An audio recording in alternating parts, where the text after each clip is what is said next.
की त्या 100 जागांवरच्या उमेदवारांसाठी उमेदवार देखील ठरवण्यात आलेले आहेत का? नाही, उमेदवारांसंदर्भामध्ये अजून चर्चा झालेली नाहीये. नाही, फॉर्म्युला एक मिनिट, फॉर्म्युला काय असतो आमच्यामध्ये? एक मिनिट, आमची महायुती इतकी घट्ट आहे की तुम्ही 2024च्या विधानसभेच्या निवडणुकीमध्ये हे बघितलं की भारतीय जनता पार्टीचे 10 कार्यकर्ते हे धनुष्यबाणावर लढले, धनुष्यबाणाचे काही कार्यकर्ते कमळावरती लढले. त्यामुळे धनुष्यबाण कमळ हे दोन्ही एकच आहे. शेवटी या महाराष्ट्राच्या जनतेकरता काम करणं, या मुंबईकराकरता काम करणं, शेवटच्या मुंबईकराला या मुंबईच्या महानगरपालिकेच्या माध्यमातून सोयी सुविधा पुरवणं हे महत्त्वाचं आहे, राजकारण महत्त्वाचं नाही आहे.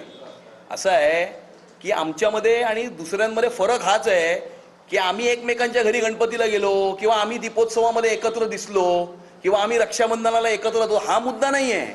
किंवा आम्ही किती जागा लढणार, शिवसेना किती जागा लढणार, हा मुद्दा नाही आहे. आम्ही मुंबईकरांची चिंता करणारे आहोत, आम्ही राजकारण करणारे नाही आहोत. त्यामुळे कोण किती जागा लढेल हे महत्त्वाचं नाही आहे. उद्या गेल्या 11 वर्षामध्ये या मुंबई शहरासाठी कोणी काय केलं, अटल सेतू कोणी दिला, मेट्रो कोणी दिली, कोस्टल रोड कोणी दिला, CCTV कॅमेरा कोणी लावले, किंवा मुंबईतल्या या मराठी माणसाला 560 फुटाचं घर BTD चाळीमध्ये कोणी दिलं हे महत्त्वाचं आहे. येणाऱ्या 5 वर्षामध्ये कोण काय करणार हे महत्त्वाचं आहे. कोण किती जागा लढणार हे महत्त्वाचं नाही आहे. यामध्ये मुंबईकरांना इंटरेस्ट नाही आहे. मुंबईकरांना इंटरेस्ट आहे की मुंबई महानगरपालिकेमध्ये भ्रष्टाचार विरहित प्रशासन मिळालं पाहिजे आणि ते देण्यासाठी आम्ही कटिबद्ध आहोत.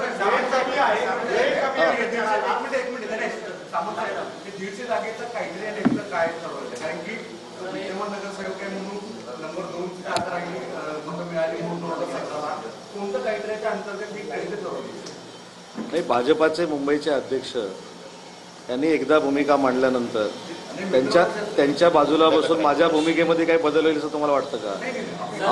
आमचा क्रायटेरिया हाच आहे की ज्या पद्धतीनं मुंबईकरांना आवश्यक असलेलं चांगलं प्रशासन हे मुंबई महानगरपालिकेमध्ये देणं. त्याच्यामुळं त्यांनी जे सांगितलं की 150 ठिकाणी आमचं एकमत झालेलं आहे, 77 जागा ह्या अनिर्णित राहिलेल्या आहेत, त्याच्यावर देखील उद्या परवामध्ये चर्चा होईल. परंतु जागा किती कोण लढतं याच्यापेक्षा आम्ही महायुतीनं पुढे जातोय, म्हणजे शिवसेना, भाजप, RPI. त्याच्यामुळे ती महायुती अतिशय चांगल्या पद्धतीनं कॉन्क्रीट असली पाहिजे, ही आमची सगळ्यांची भूमिका आहे. आणि कुठच्याही परिस्थितीमध्ये 150 जागांपेक्षा जास्त जागा हे जे आम्ही जीने सांगितले की आम्ही जिंकणार, ते आम्ही 100% जिंकणार.